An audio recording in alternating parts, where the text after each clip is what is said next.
Boa noite, meus queridos amigos, meus queridos companheiros que estão aí chegando à nossa sala. Boa noite, Claudio No, boa noite, Vânia, boa noite, Rosângela, Cecília, Eveline, Atuca, Paulo Henrique,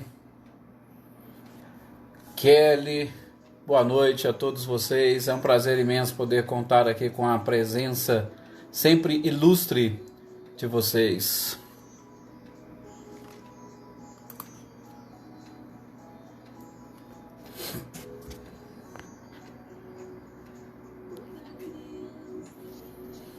Boa noite também a Marcileia, Guilherme, e o Luciano, a Helena, a Ana Cristina, Maria das Graças, a Joana Carneiro, nossa companheira de Guaxupé, a Débora. Boa noite, Débora, seja muito bem-vinda.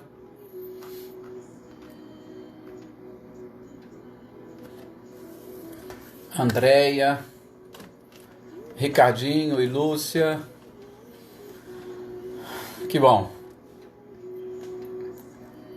Vamos então fazer as nossas orações. Boa noite, Michele e Gabriel, os nossos companheiros lá de Cássia. Vamos então iniciarmos a nossa reunião. Célia, boa noite, seja bem-vinda. Nessa noite onde nós estaremos aqui lendo, fazendo uma leitura e estudo do livro A Gênese. Boa noite, Mariângela. Muito obrigado, Marcileia. Pode deixar que nós transmitimos, sim, esse abraço. Boa noite, Silvano, também, que está aí presente conosco. Então vamos iniciar as nossas reflexões dessa noite, levando o nosso pensamento, procurando cada um de vocês respirar profundamente.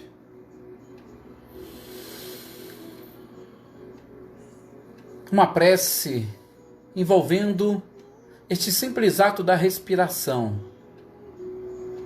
A respiração, que nada mais é do que proporcionarmos a oxigenação de todas as nossas células, de uma maneira muito especial, a oxigenação do nosso próprio cérebro. E um simples ato, a gente não imagina a importância que ele pode ter na nossa vida. Fonte, sobretudo, de equilíbrio, de alimento. Uma forma de nós adquirirmos um pouco de tranquilidade, de paz, de relaxamento, é exatamente uma boa respiração. Então que nessa respiração possamos identificar a grandiosidade de Deus e de toda a sua criação. O quanto somos perfeitos, o quanto a nossa estrutura é adequada, é ideal para tudo aquilo que nós precisamos. E às vezes nós nos esquecemos de agradecer a Deus, agradecer a espiritualidade, estes co-criadores do universo, por ter nos proporcionado estes meios de buscarmos o aprendizado para chegarmos, assim como eles, a um grau, a um nível de evolução, a permitir que nós também possamos contribuir de uma forma mais efetiva e direta com toda esta criação universal, fantástica e maravilhosa, que nós estamos identificando nesta obra de Kardec.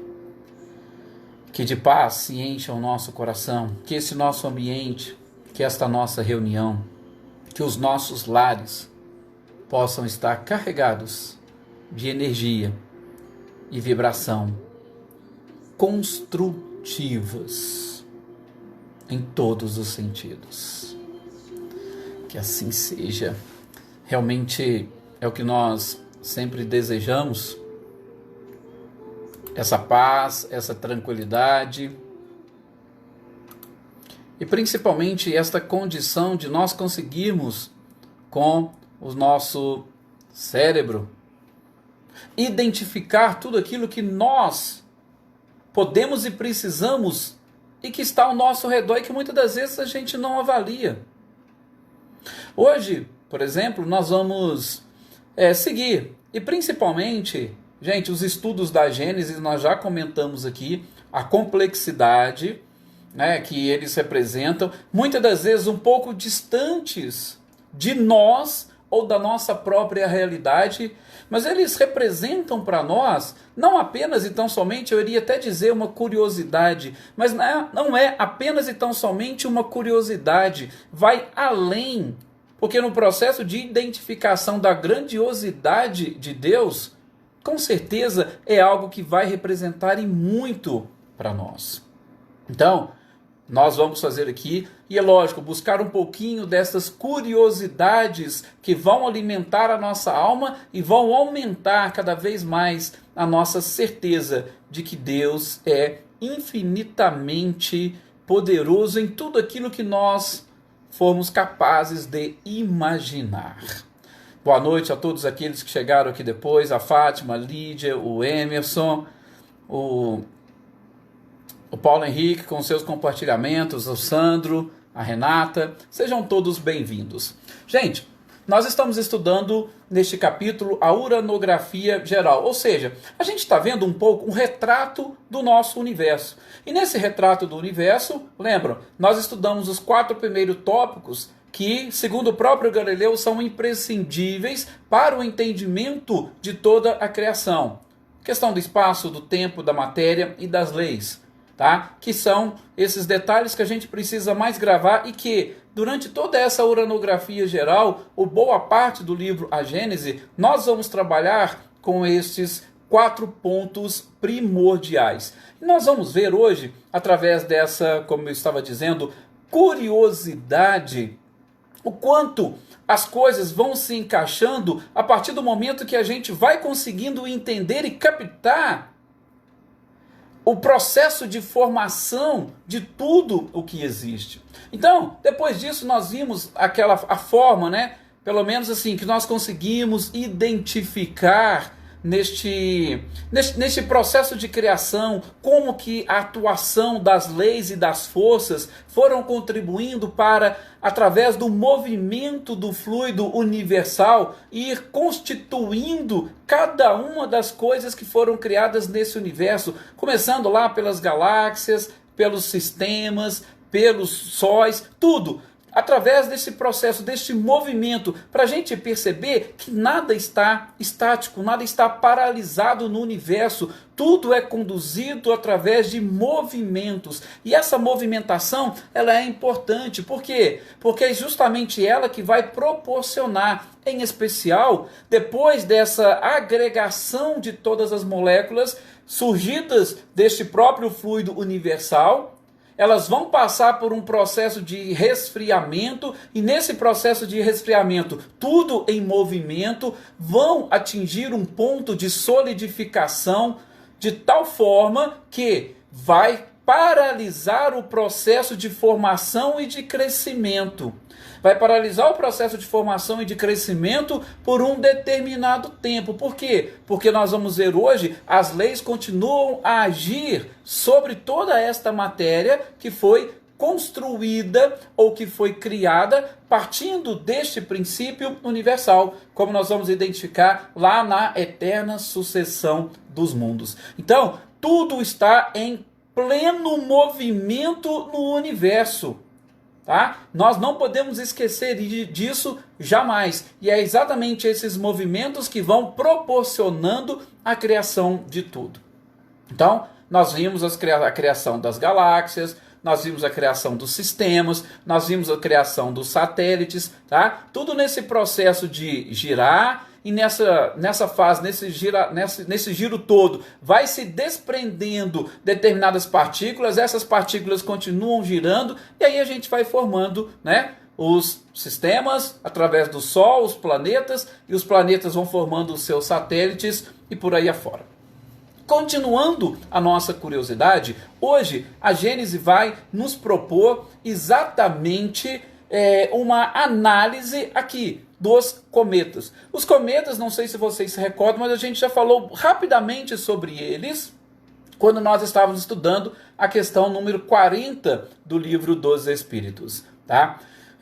Mas o pessoal que está chegando aqui, a gente vai agradecendo toda a presença de vocês aqui, a Josefa, a Val, o Alex, a Ângela, tá? A dona Guilmar e o Tim, tudo estão nos acompanhando, e vai aqui o nosso abraço, o nosso carinho para todas essas pessoas que são realmente importantes para nós. O Luiz Otávio também, que está chegando. Então, não sei se vocês se recordam, nós falamos dos cometas lá na questão número 40 de O Livro dos Espíritos. E quando nós comentamos lá, a gente falou daquelas teorias que se formavam em cima dos próprios cometas, tá? Algumas teorias dizendo que eles seriam partículas que iriam contribuir para a criação dos mundos.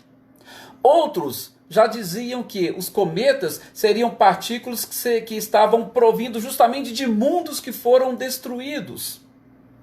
Já outros atribuíam aos cometas uma função diferente, que eles inclusive trariam maus presságios quando eles passassem pela órbita do planeta. Mas tudo isso eram teorias, e teorias antigas. Teorias antigas que partiam daquele pressuposto de que a Terra era o centro do universo. E quando a gente parte de um pressuposto equivocado, nós automaticamente vamos também criar teorias equivocadas. Então, a gente tem que ficar atento a essas teorias. E a espiritualidade vem exatamente desmistificar essa função dos próprios cometas. E já vai começar aqui Galileu dizendo que nada mais são do que aqueles viajantes do universo. São viajantes do universo que não vão colocar ou que não vão trazer nenhum tipo de desequilíbrio a toda esta harmonia universal que existe. Eles não podem ficar tranquilos, eles não têm essa função de se chocar com órbitas, nem de planetas e muito menos de sistemas ou de sóis. Até mesmo porque, como diz Galileu nessa parte, como que uma massa infinitamente, vamos usar essa expressão, apesar de ser um exagero, mas infinitamente menor do que o nosso próprio planeta e menor do que o Sol, poderia, ao chocar com ele, provocar a sua própria destruição ou o seu próprio deslocamento. Tá? Então, uma massa infinitamente menor não teria esse condão. Então, Galileu deixa a gente assim muito tranquilos com relação aos cometas, a esses pequenos viajantes do espaço. Inclusive, nós falamos quando estávamos estudando lá na questão 40, um pouquinho da sua própria constituição. Basicamente, eles são constituídos de gases. Olha para vocês verem que interessante. E aquela cauda, na grande maioria das vezes, nada mais é do que a impressão que ele deixa justamente pelo seu movimento e pela velocidade com que ele se desloca. É mais ou menos como um avião que a gente vê aí nos céus, ele vai e deixa aquele rastro. Então, é uma cauda. A gente não vai entrar no mérito dessa constituição, como eu falei para vocês, muitas dessas coisas são curiosidades que nós estamos identificando. Lógico, curiosidades por hora. Por quê? Porque lá na frente nós vamos ter sim que nos aprofundarmos um pouco mais no conhecimento dessas coisas, quando, sobretudo, nós tivermos que emitir não somente a nossa opinião, mas quando nós tivermos condições de observar mais diretamente estes fenômenos. Tá? O único detalhe, e que a gente viu lá na questão 40 de O Livro dos Espíritos, e nós repetimos aqui, é que diferentemente do que muitos pensam, esses cometas não têm essa função de influenciar a vida aqui na Terra. Tá? De novo, até mesmo por conta da sua própria massa. E a gente já estudou que inteligências não são capazes de atuar e agir sobre inteligências. Nós poderíamos agir sobre matéria, sobre inteligências, não. Então o cometa também não tem este condão de agir sobre ou a ponto de influenciar a nossa capacidade ou a nossa inteligência, como muitos pensam. Assim também toda essa questão envolvendo os astros, tá? Vou repetir, não vamos entrar nesse mérito. Mais para frente a gente vai tocar nesse assunto, aí sim a gente pode até aprofundar. Mas muito menos a astrologia ou os astros têm esse condão de influenciar. Nós vimos, inclusive no estudo do céu e inferno. A nossa vida, a nossa existência, os nossos destinos, eles estão interligados à nossa própria conduta, aos nossos pensamentos. Então, os cometas não têm essa função. E interessante que Galileu, na Gênese, ele vai trazer no seu texto, numa linguagem inclusive poética, que como viajantes do espaço, se nós tivéssemos a oportunidade de, como diz naquela canção, né, pegar carona nessa cauda de cometa, a gente poderia viajar e conhecer este universo, conhecer muitas coisas. E esses cometas, se hoje estão, por exemplo, aqui no nosso sistema, pode ser que depois eles sejam atraídos por um Sol maior, com uma força gravitacional maior, e eles deixam nossos sistemas e vão visitar outros sistemas, até chegar num certo ponto onde eles acabam se colidindo e ali se misturando àquele astro. Então, não é para ser motivo de preocupação. É exatamente para mostrar a perfeição de toda essa criação e que eles não têm essa função de provocar destruição. A gente vai ver depois na eterna sucessão dos mundos que a lei de destruição é sim uma lei natural, tá? Mas ela acontece em decorrência da própria deterioração das estruturas materiais, assim como acontece com o nosso corpo. Quando deixa de existir aquele princípio vital que traz vitalidade para a matéria, a lei de destruição vai agir naturalmente. Isso a gente vai ver logo depois nessa eterna sucessão dos mundos. Então, sobre os cometas, é basicamente isso que Galileu nos traz. Depois tem um texto falando sobre a Via Láctea. Também é um texto que vai trazer para nós algumas curiosidades. Vocês podem pegar depois a leitura, que ele vai explicar. A forma de criação, a gente já viu nos programas anteriores. Como é que é a formação dessas galáxias, os movimentos e tudo.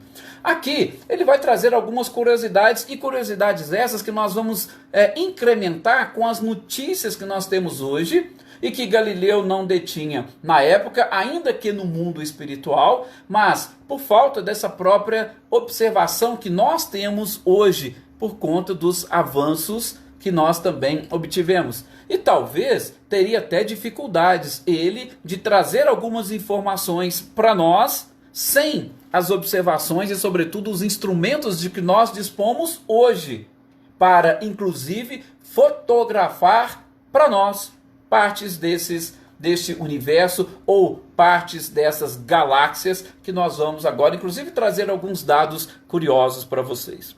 Por exemplo, a nossa Via Láctea, segundo, tá, gente? Tudo isso são pesquisas em algumas revistas científicas, tá? Mas são curiosidades e os dados são quase sempre aproximados. Eu procurei em vários sites, por exemplo, a gente vai ver que os dados são aproximados. Mas, só para nós termos uma pequena curiosidade sobre o tamanho da nossa Via Láctea, dizem que, com essas pesquisas e sobretudo com estes aparatos que nós temos hoje, em especial a gente tem aí o Hubble, que foi um dos que mais trouxe informações para nós do nosso universo. Estima-se que para nós percorrermos de uma ponta a outra da nossa Via Láctea, da nossa galáxia, nós gastaríamos mais ou menos cerca de 2 milhões de anos-luz. Para nós vermos o tamanho da nossa galáxia. 2 milhões de anos-luz. O que seria isso? Seria mais ou menos o que? Nós gastaríamos 2 milhões viajando a uma velocidade de 300 mil quilômetros por segundo.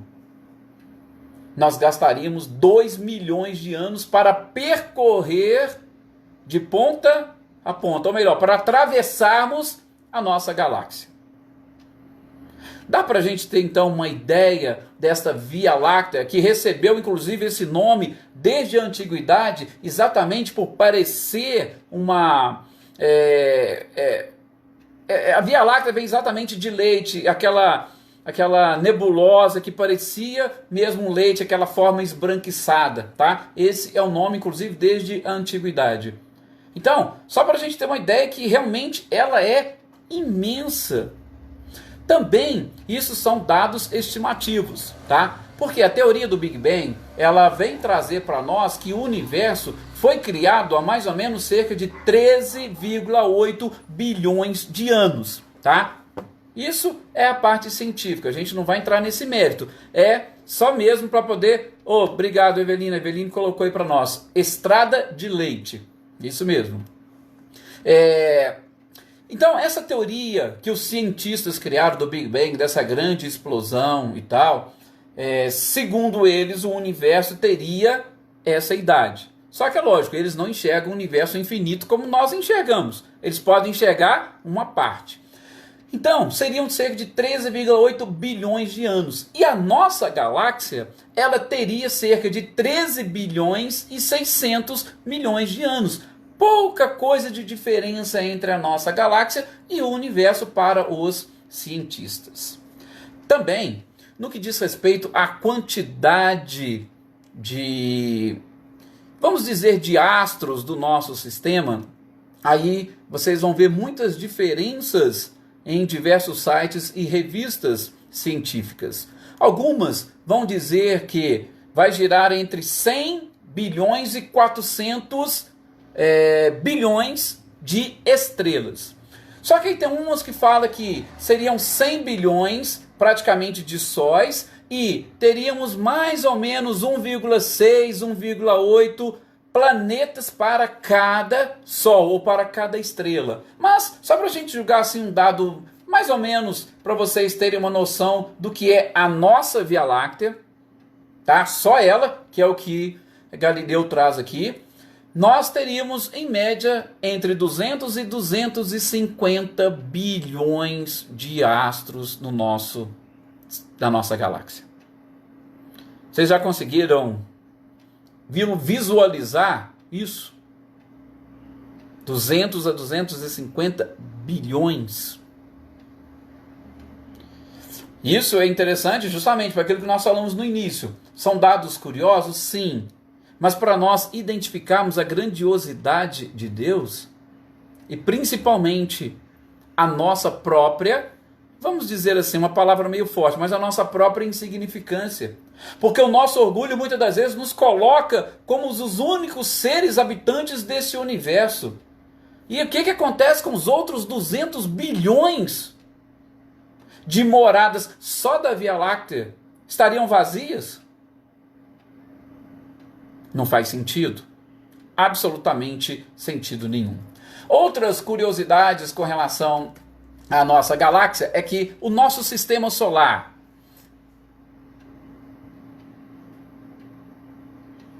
o Valdinei está trazendo uns dados aqui, inclusive tem outros dados daqui a pouco, Valdinei, que a gente vai trazer também curiosidades sobre a velocidade, porque como a gente falou que nada é estático no universo, a gente vai falar logo sobre essa questão da própria velocidade dos astros. Então, tendo essa base do tempo que gasta a luz para chegar da Lua até a Terra, é 1,25 segundos. Já do Sol é 8 minutos e mais alguns segundos que eu não tenho agora certeza. Então, qualquer coisa que acontece lá no Sol vai demorar 8 minutos viajando a uma velocidade de 300 mil quilômetros por segundo para chegar até aqui na Terra. Gente, as coisas são realmente muito grandiosas. Estima-se também, mais alguns dados curiosos, que o nosso sistema, tá? O nosso sistema chamado de sistema solar, o nosso Sol, ele está mais ou menos a cerca de 26 mil anos-luz do centro da nossa galáxia. Tá? De novo, são curiosidades que nós estamos trazendo, que o próprio Galileu vai trazer sobre a Via Láctea, mostrando para nós que este caminho de leite que nós já estamos acostumados a visualizar e o que nós vemos à noite nada mais são do que estrelas que pertencem à nossa galáxia tão somente. A gente não consegue a olho nu enxergar outras galáxias. Essa imensidão que nós vemos é apenas uma pequena morada.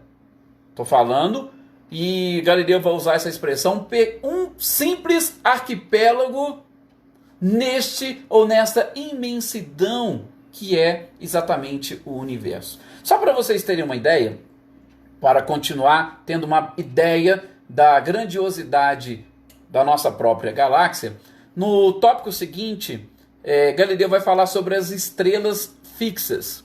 Gente, o que seria estrela fixa? Estrela fixa nada mais é do que aquela estrela que o próprio Galileu vai usar essa expressão. Por uma ilusão de ótica, a gente acha que ela está parada.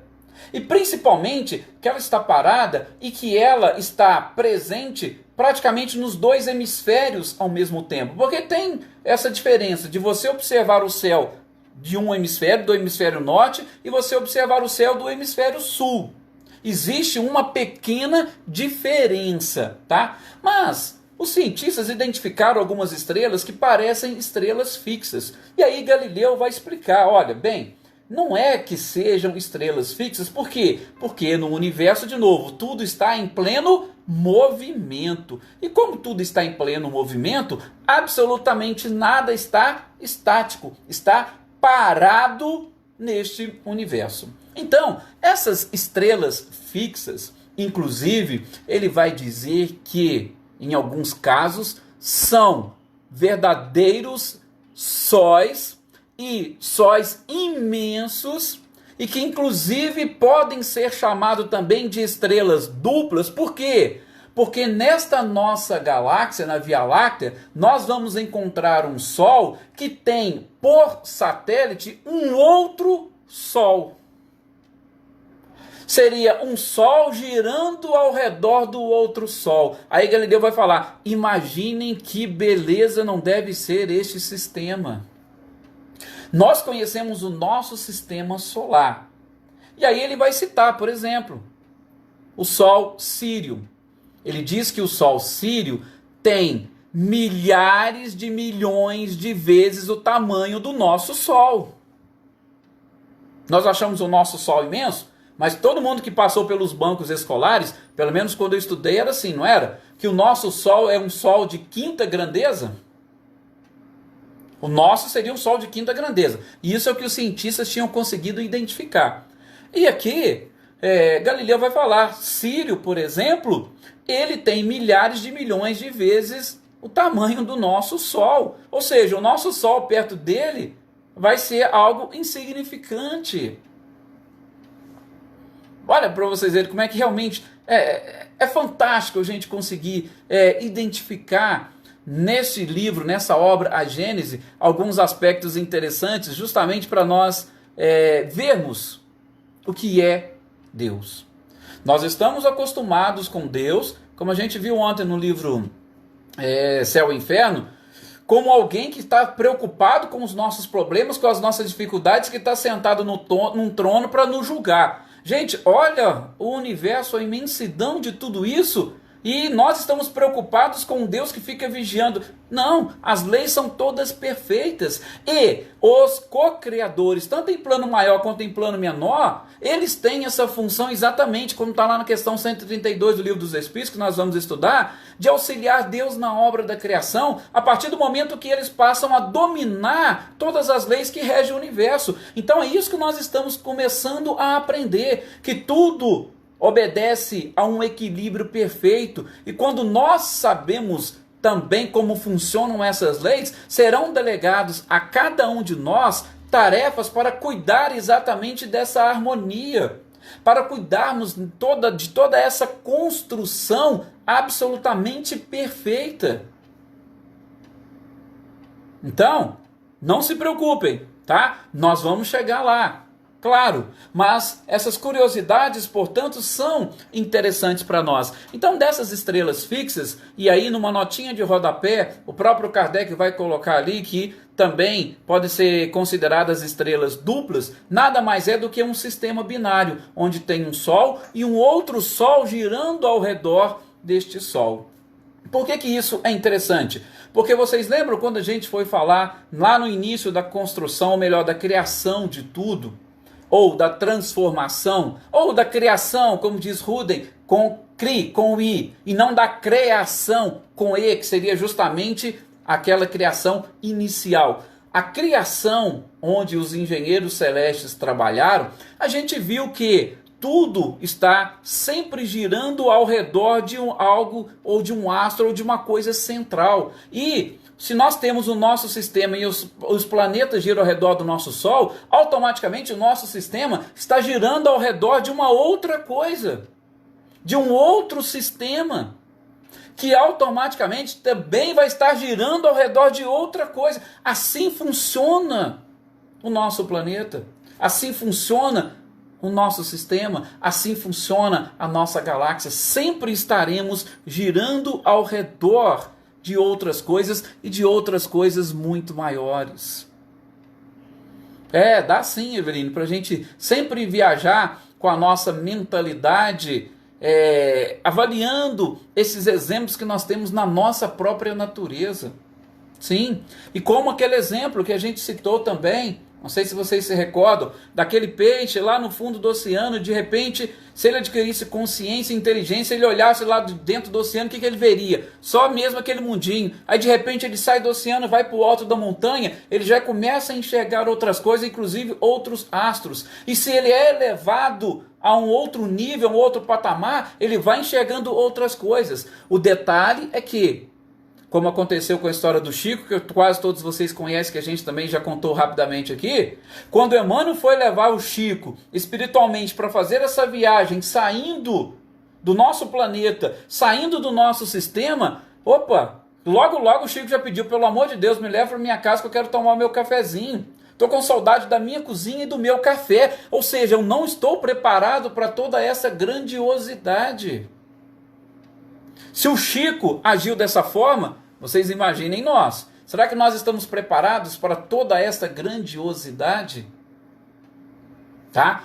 O único detalhe que Galileu vai dizer, tudo isso que nós estamos falando, tudo isso que nós estamos observando, todas essas estrelas que a gente está falando agora, de fixas ou duplas, tá tudo, gente, na nossa galáxia, na nossa Via Láctea. Nós ainda não fomos para outras. E o telescópio Hubble, ele já, inclusive, identificou bilhões de galáxias.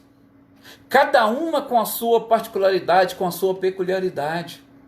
Então, quando se diz de um Cristo planetário, nós temos depois um Cristo do sistema solar, depois nós temos um Cristo, provavelmente, desses sistemas que giram ao redor do sistema solar, ou melhor, que o sistema solar gira ao redor deles. Nós temos os cristos que comandam aí as nebulosas. Vocês imaginam o nível, o grau de evolução destes seres. Tá? Aprendizado, conhecimento, capacidade de utilização de toda essa inteligência que Deus nos concedeu. Deus é a inteligência suprema. Nós somos pequenas inteligências que precisamos também crescer, que precisamos avançar. Por isso que nós estamos fazendo isso aqui agora. E eu digo e repito, por mais que sejam fatos curiosos esses que a Gênese nos traz, pelo menos para o nosso atual nível evolutivo, eu creio que são muito importantes para nós reconhecermos, sobretudo, o nosso papel aqui neste planeta. Para nós aprendermos a valorizar as coisas que nós temos, valorizar a nossa casa. Por isso que todas as obras de Kardec, elas vão se complementando.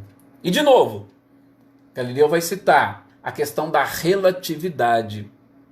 Tá? Por quê? Porque se eu estou falando dessas estrelas fixas, vocês imaginem um Sol milhares de milhões de vezes maior do que o nosso. Como é que nós contamos os anos aqui no nosso planeta? Não é justamente pelo tempo que o planeta gasta para girar ao redor do Sol, que hoje é 365 dias e 6 horas, Por que que ele gira nessa velocidade? Desculpa, por que que nós gastamos esse tempo? Gente, nós gastamos esse tempo porque a Terra, quando ela está mais próxima do Sol, ela viaja numa velocidade aproximada de 108.720 quilômetros por hora. Vocês conseguem imaginar que a nossa Terra viaja numa velocidade dessa? 108.720 quilômetros por hora. E quando ela está mais afastada, aí a velocidade dela aumenta. Não me perguntem por quê. Mas mais afastada do Sol, a velocidade dela aumenta. Provavelmente por quê? Porque ela quer se aproximar. Alguma coisa tem. Mas aí eu vou ficar devendo a vocês um motivo. Eu sinceramente não pesquisei. Tá?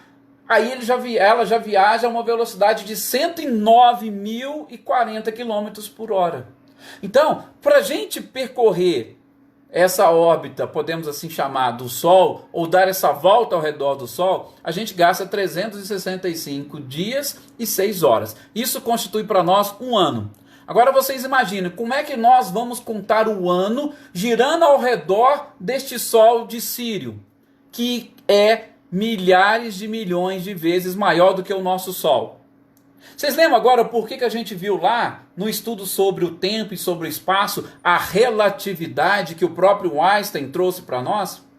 Você está vendo por que essa relatividade ela está relacionada com a nossa capacidade e que esses parâmetros, porque quando a gente fala em medida, quando a gente fala em medir, nós estamos falando em comparar.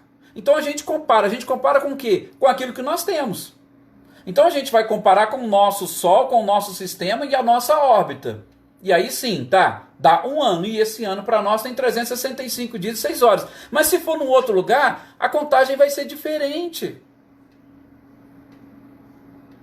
Não é interessante? A contagem vai ser diferente. Por quê? De novo, a medida que eles têm lá é diferente, os parâmetros são diferentes. Daí a gente falar sempre do princípio da relatividade. E tudo vai depender de quê? Vai depender da velocidade. De novo, estamos trabalhando um pouquinho com essas curiosidades, ok? Por quê? Porque faz parte desta leitura-estudo que nós estamos fazendo do livro A Gênese. A gente não vai simplesmente pular esses tópicos, não. Eu quero trazer para vocês, tá? Eu sei que para muitos não é interessante, ou talvez muitos nem gostariam, mas faz parte dessa obra da codificação e tem uma razão, tem uma funcionalidade tudo isso. E a gente vai fazer uma leitura, ainda que seja dessa forma, bem tranquila, bem light. Eu tinha inclusive programado a falar também para vocês tanto dos desertos do espaço quanto da eterna sucessão dos mundos, mas o nosso tempo se esgotou. E aí depois no próximo eu falo. Mas nós conseguimos ver hoje um pouquinho da Via Láctea, ver um pouquinho dos próprios cometas, e a gente fez uma contextualização, na minha modesta visão, de como esses temas, de como este livro, A Gênese, pode impactar na nossa vida. Que a gente possa, a partir de agora, pois, enxergarmos a vida de uma forma diferente.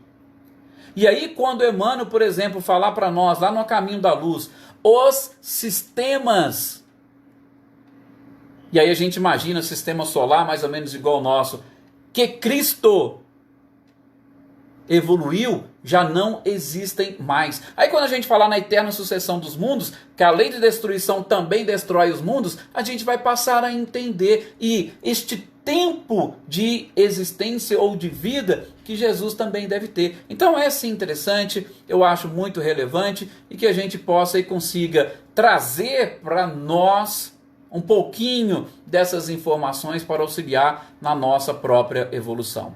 Mais uma vez, muito obrigado a essa participação de todos vocês. Um forte abraço a todos que nos acompanharam e que nos acompanham. E eu sinto muito essa falta de vocês e fico doido para chegar esse horário para a gente poder se encontrar e conversar um pouquinho sobre esses temas maravilhosos. Fica aqui o nosso convite. Amanhã nós vamos dar sequência ao estudo do Livro dos Espíritos, né? Já entrando naquela sua segunda parte. Muito obrigado, uma excelente noite para vocês e muita paz.